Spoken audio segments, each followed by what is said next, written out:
अर्धी लोकसंख्या संपूर्ण हक्क. हे घोषवाक्य आपण अनेक दशकांपासून ऐकत आहोत.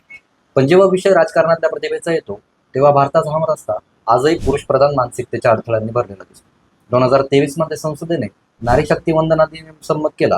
महिलांना 33% आरक्षणाचे स्वप्न दाखवले. पण हे स्वप्न प्रत्यक्षात कधी उतरणार?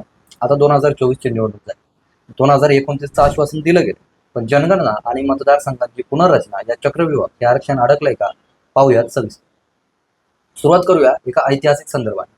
1951-52च्या पहिल्या लोकसभेत केवळ 4.4% महिलांनी संसदेमध्ये भारताचं प्रतिनिधित्व केलं होतं. 2019च्या 17व्या लोकसभेत ही आकडेवारी 14% आसपास पोहोचली. आता जागतिक स्तरावर विचार केला तर संसदेतील महिलांच्या सहभागाची जागतिक सरासरी 20% आहे. आपण मात्र अजूनही 14 ते 15% संघर्ष करतो. आता तज्ज्ञांच्या विश्लेषणानुसार महिलांना हे आरक्षण म्हणजे कोणतेही उपकार नाही, तर तो त्यांचा घटनात्मक हक्क आहे. पंतप्रधान नरेंद्र मोदींच्या सरकारने 2023 मध्ये हे विधेयक मंजूर करून ऐतिहासिक पाऊल उचललं खरे, पण त्याची अंमलबजावणी परिसीमन म्हणजेच मतदारसंघांच्या पुनर्रचनेशी जोडली गेली. आता विरोधी पक्षांचा सवाल असा आहे, जर कायदा पास झालाय तर तो आत्ताच्या आता लागू का केला जात नाही?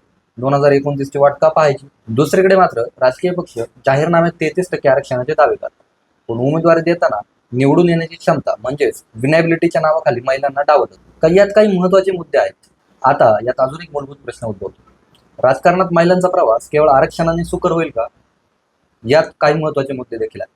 त्यात प्रमुख म्हणजे पुरुषसत्ताक मानसिकता. आजही तिकीट वाटपात पुरुषांचे वर्चस्व कायम आहे. दुसरा मुद्दा म्हणजे घराणीशाही.